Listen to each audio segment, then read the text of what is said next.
এই step by step যেটা দেখতে পাচ্ছেন এভাবে আমি কাজটা করছি আর কি। আচ্ছা, যদি বাবারা মেয়েদের কোনো ছেলেকে বিয়ে করতে বাধ্য করে, এইটা বাবাদের এই এখতিয়ার নাই। অ্যাডাল্ট মেয়েকে বাবা মা বাধ্য করতে পারে না, ঠিক আছে না? এই যে শরীয়তে আহ, এই এখতিয়ার আব্বা আম্মাকে দেওয়া হয় নাই।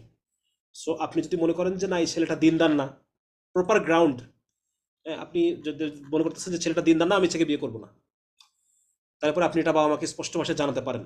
এই এখতিয়ার আপনাকে শরীয়ত দেয়। আপনি যদি নিজে জানাতে না পারেন, অন্য কারো মাধ্যমে জানান।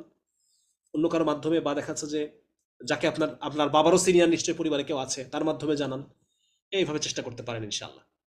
কারণ আপনার অনুমতি ছাড়া আপনার বাবা আপনাকে বিয়ে দেওয়ার ক্ষমতা রাখেন না। আচ্ছা, 2 নম্বর হচ্ছে দিনদার মেয়ে কোথায় খোঁজ করব। দিনদার মেয়ে খোঁজ করতে হইলে প্রথমে নিজেকে দিনদার হইতে হবে। নিজেকে দিনদার আপনি যখন দিনদার হবেন, দিনদার কমিউনিটিতে উঠা বসা করবেন, দিনই মানুষের সাথে যখন চলাফেরা করবেন, তখন দেখবেন যে একটা লাইন ঘাট হয়ে যাবে। ঠিক আছে না? আর সবচেয়ে বড় কথা, আল্লাহর কাছে দোয়া করবেন। দোয়া করবেন।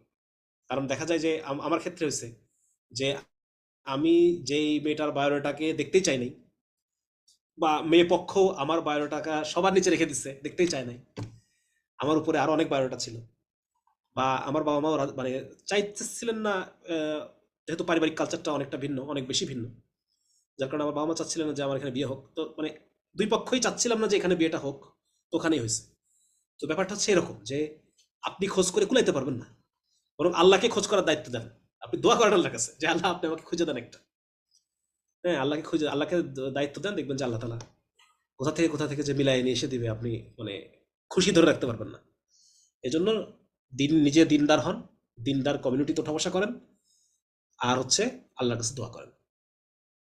স্ত্রী তালাক দিলে তালাক হয় কিনা, স্ত্রীর তালাক দেওয়া, স্ত্রীকে তালাক পরিপূর্ণভাবে পুরুষের পুরুষের কাজ, পুরুষের মানে এখতিয়ারে।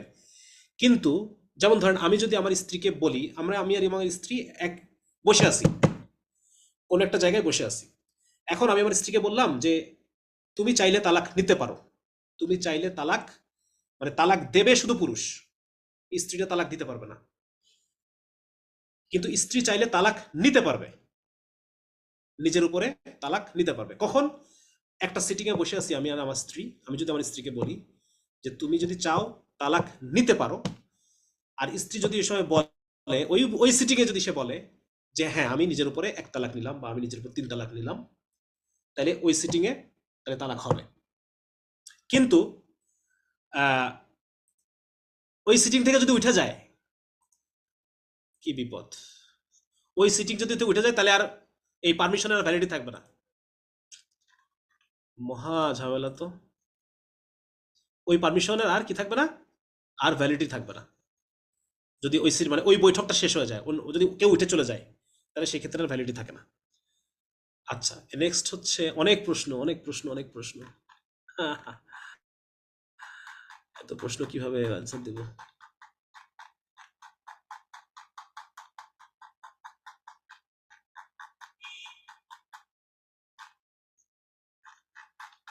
আচ্ছা,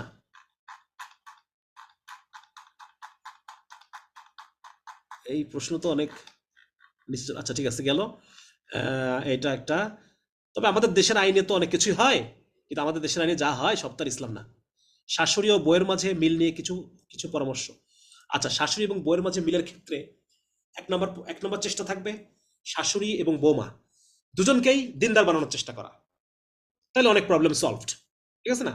বাসায় তালিম চালু করা, দুজনকে বিভিন্ন দিনই দিনই কমিউনিটিতে যোগাযোগ করায় দেওয়া, 2 নম্বর। 2 নম্বর হচ্ছে যে বউকে মনে করতে হবে যে শাশুড়ি আমার মা না। মাইন্ড ইট, শাশুড়ি কিন্তু মা না। আর শাশুড়িকেও মনে করতে হবে যে বউ কিন্তু আমার মেয়ে না। মেয়ে সব কথায় মাইন্ড করে না, কিন্তু বউ কিন্তু মাইন্ড করতে পারে। এটা একটা ইম্পর্টেন্ট জিনিস। 3 নম্বর হচ্ছে আপনি আপনার স্ত্রীর পক্ষ থেকে মাঝে মধ্যে আপনার মাকে গিফট দিবেন, আপনার মায়ের পক্ষ থেকে মাঝে মধ্যে আপনার বউকে গিফট দিবেন।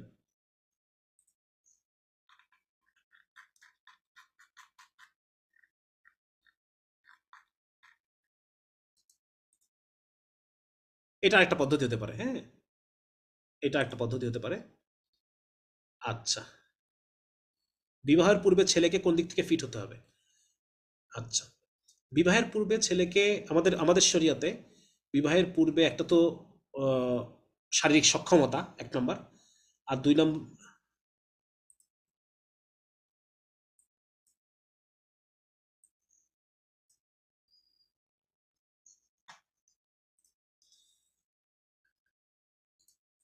আমি একটা বিরাট ঝামেলার মধ্যে আছি বুঝছেন।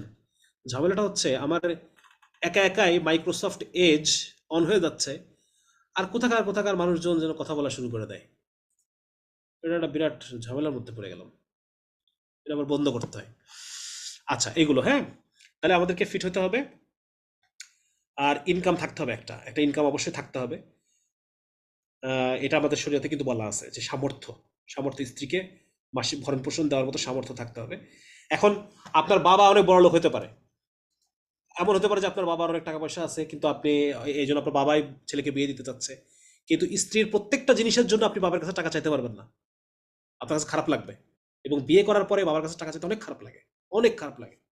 আমার এরকম একটা সময় গেছে যেরকম আমি জানি। সুতরাং আপনাদের জন্য আমার পরামর্শ থাকবে যে আপনারা ইনকাম করা শিখেন, এরপর বিয়ে করেন। এবং ইনকামটাকে অনার্সের পরে ফেলাই দেন না, মানে অনার্স পাস হবে, মাস্টার্স পাস হবে, এরপরে কি ইনকাম করব, এই কাজটা করেন না। বরং আপনারা ইন্টারের পর থেকেই আপনারা ইনকামের জন্য চেষ্টা করবেন। হ্যাঁ, চেষ্টা করতে করতে দেখবেন যে, দেখেন যারা ভাবে যে আমি অনার্সের পরে ইনকাম করা শুরু করবো, এদের আরো 10 বছর পিছিয়ে যায়, 5 বছর পিছিয়ে যায়। কিন্তু আপনি যদি শুরু থেকেই চেষ্টা থাকে আপনার, সেক্ষেত্রে দেখা যাচ্ছে আপনি অনার্স হইতে হইতে আপনার একটা ভালো ভালো একটা ইনকাম সোর্স আপনার হয়ে যাবে। এজন্য দ্রুত ইনকাম শিখে দ্রুত বিয়ে। আমি দ্রুত বিয়ের পক্ষে না, আমি দ্রুত ইনকাম শিখে দ্রুত বিয়ের পক্ষে। আগে দ্রুত ইনকাম, এরপর দ্রুত বিয়ে। এটা হচ্ছে আমার পরামর্শ। আচ্ছা, সুন্নাহ মেনে বিয়ে করতে চাচ্ছি, কিন্তু দুই পক্ষের পরিবার দিনই না। আচ্ছা, সেক্ষেত্রে আপনার জন্য পরামর্শ হচ্ছে আপনি সবার আগে নিজের পরিবারের উপর কাজ করেন। নিজের পরিবারের মধ্যে উপরে দাওয়াতের কাজ করে আগে পরিবারটাকে দিনদার বানান। হ্যাঁ, মানে আগে প্রথমে নিজের দিনের উপর মজবুত হন, এরপর নিজের পরিবারটাকে দিনের উপরে মজবুত করেন। 6 মাস টাইম নেন, 6 মাস টাইম নেন, 6 মাস পরিবারের উপর কাজ করেন। তাহলে যেটা হবে, আপনি একটা মেয়েকে আনবেন, কিন্তু সেই মেয়েটাকে আপনি দিন পালন করার জন্য জায়গা দিতে পারতেছেন না, তার পর্দা আপনি করাইতে পারতেছেন না। হ্যাঁ, আপনার ছোট ভাই পর্দা বোঝে না, আপনার চাচা মামারা ঢুকে পড়ে ঘরের মধ্যে, পর্দা বোঝে না। এরকম না, আগে সবার আগে আপনার মা বাবাকে আপনি, মানে আপনার আপনার যে পরিবারটা, এই পরিবারটাকে আপনি আগে দিনদার পরিবার বানানোর জন্য চেষ্টা করেন। এরপর ইনশাল্লাহ বিয়ের ফিকির করেন, আল্লাহ তৌফিক দেন। কারণ হিসেবে বলেছে বিয়ের পর যদি চিট করে তখন কি হবে। বিয়ের পর চিট করলে, এই জন্য বিয়ে করবেন না। যদি বিয়ের পর চিট করে, তাহলে কি করবে সে? বিয়ে তো করতেই হবে। আর সেরকম মানুষ আপনি কেন বিয়ে করবেন যার চিট করার সম্ভাবনা বেশি? কখনোই করবেন না আপনি। এই জন্যই তো দিন, এই জন্যই তো আল্লাহ রসুল বলছেন দিনদারিতা দেখো। দিনদার মানুষ তো চিট করবে না। দিনদার মানুষ তো তার আহ, মানে বিয়ের বাইরে সে সম্পর্ক করবে না। যার কারণে দিনকে প্রায়োরিটি দিতে বলা হয়েছে। সুতরাং এটা আসলে কোনো কারণ না। আচ্ছা,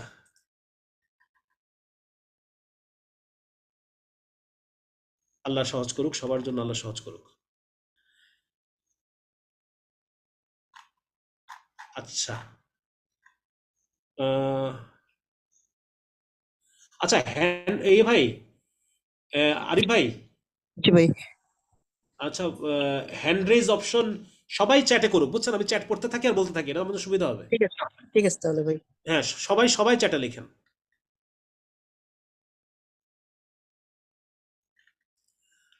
আচ্ছা, মেয়ে দেখতে গেলে মেয়েকে কোন কোন বিষয়ে প্রশ্ন করাটা জরুরি? আচ্ছা, অবশ্যই সম্মানের সাথে যে কোনো প্রশ্নই আপনি করতে পারেন, অবশ্যই সম্মানের সাথে হইতে হবে। হ্যাঁ, আবার কিছু কিছু প্রশ্ন আহ, মানে এমন কোনো প্রশ্ন করবেন না যেন সে আবার আহত হয়, এরকম প্রশ্ন করা যাবে না। মূলত তার স্বামীকে নিয়ে তার কি পরিকল্পনা, এগুলো আলোচনা করতে পারেন। বিয়ের পর কি করবেন, চাকরি করবেন কিনা, বা বিয়ের পরে কি করতে চান। তারপর হচ্ছে আপনার আপনার কথাগুলো বলবেন যে আপনি আপনার জীবন নিয়ে কি প্ল্যান, এই সমস্ত বিষয় নিয়ে আলোচনা করতে পারেন। তার নফল আমলের খোঁজ খবর নিতে পারেন, দাওয়াতি কার্যক্রমের খোঁজ খবর নিতে পারেন। হ্যাঁ, সন্তানদেরকে নিয়ে কি চিন্তা ভাবনা, সন্তানদেরকে কেমন দেখতে চায়, এরকম বিভিন্ন আলাপ হতে পারে। আচ্ছা, মেয়ে মেডিকেলে পড়ে, ছেলে দেশের বাইরে থাকে, নন গ্রাজুয়েট, এমন অবস্থায় কি বিয়ে হওয়া ঠিক হবে? আমার মতে ঠিক হবে না।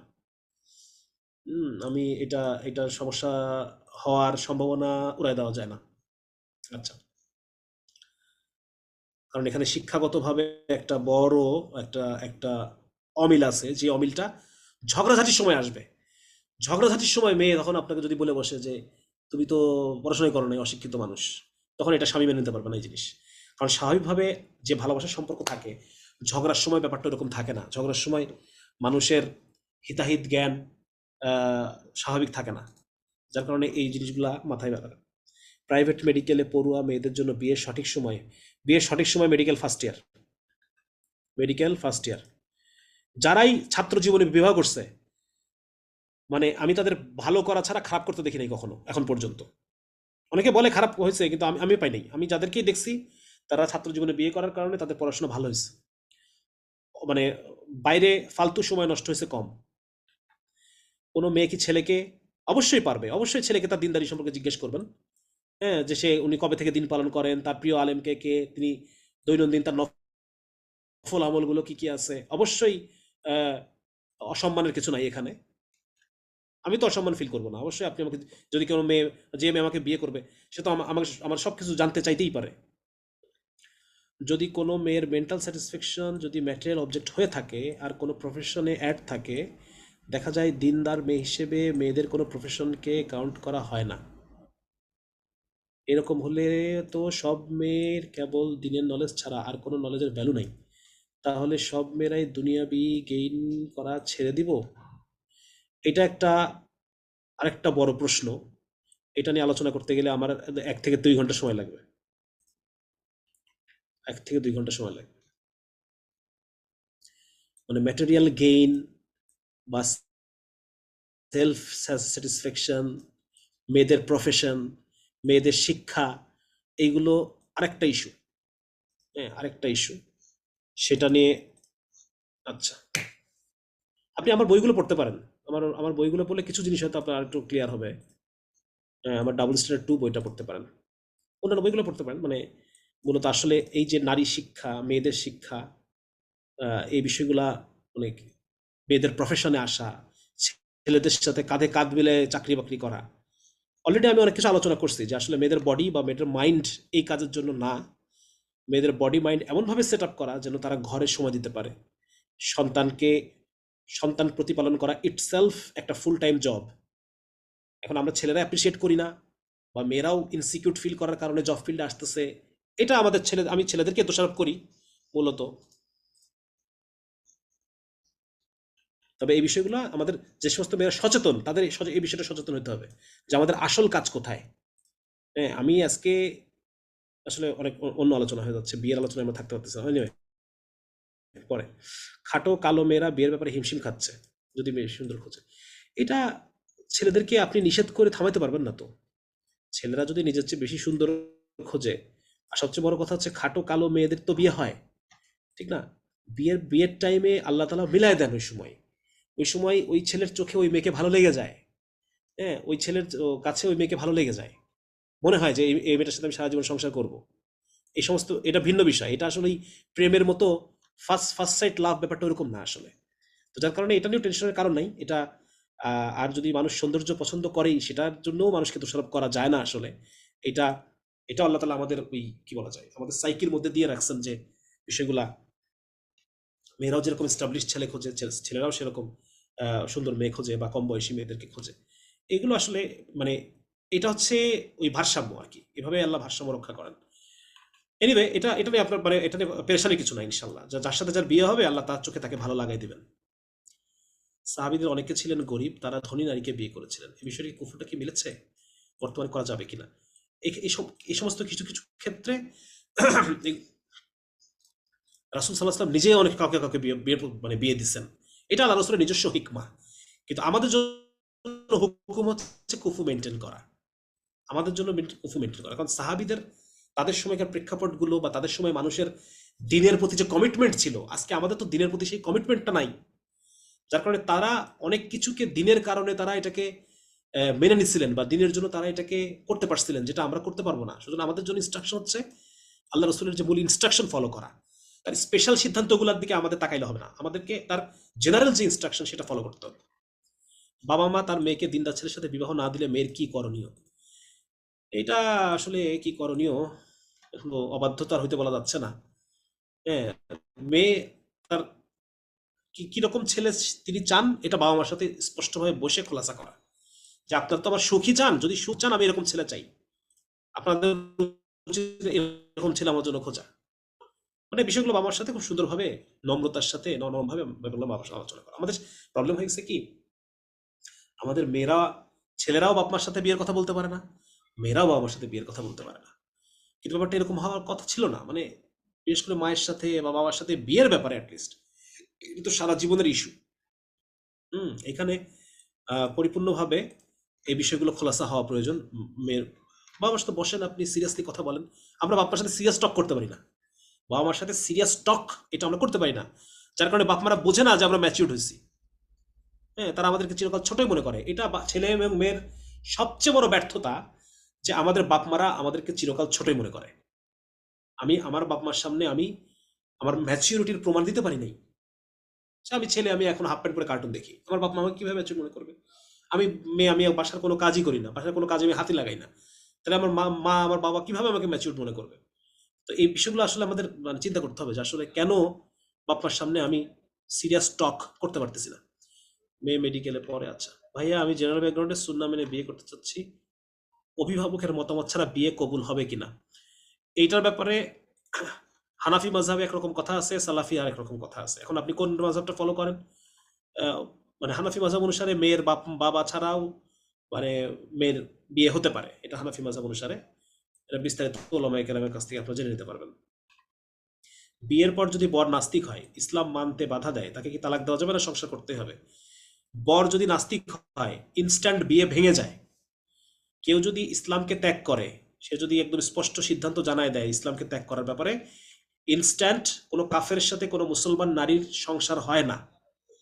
যদি কোনো বর যদি নাস্তিক হয়ে যায়, তাহলে ইনস্ট্যান্ট ওই সময় ওই মুহূর্তেই স্ত্রীর সাথে তার বিয়ে ভেঙে যায়। এরপর যদি তারা সংসার করে, তাহলে পরে এটা জিনা হয়। আপনি বিস্তারিত একজন আলেমের সাথে আপনি এটা মেনে নেবেন, বা এটা এটা সম্পর্কে আপনি আরো বিস্তারিত জেনে নেবেন। কাফের সাথে সংসার মুসলমান মেয়ের হয় না, বিয়ে বাতিল হয়ে যায়, বিয়েটাই বাতিল হয়ে যায়। বাকি একসাথে থাকার দ্বারা